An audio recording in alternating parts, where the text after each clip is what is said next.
the worldwide feel about today? It's been more than 50 years since this has happened, not something that happens every day. No, I think that's, we should relish the fact that in spite of all the efforts by the British and others in the apartheid era, that we still exist and we still have a king on the throne. I mean, I think we should relish that as Zulu people.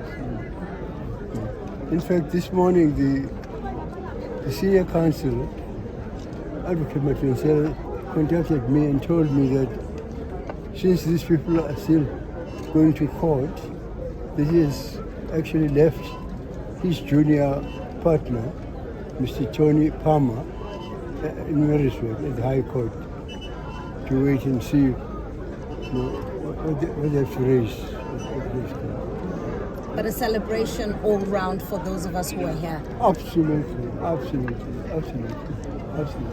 It's wonderful.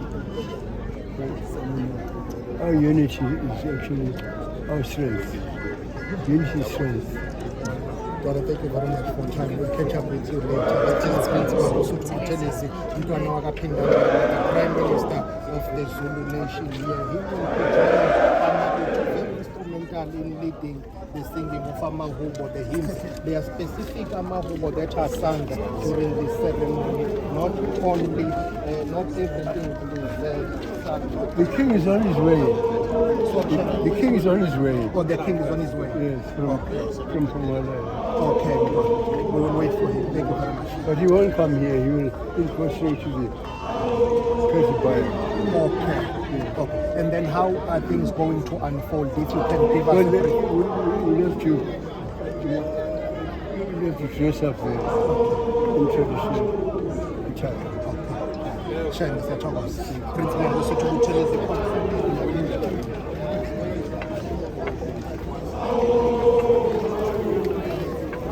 I decided to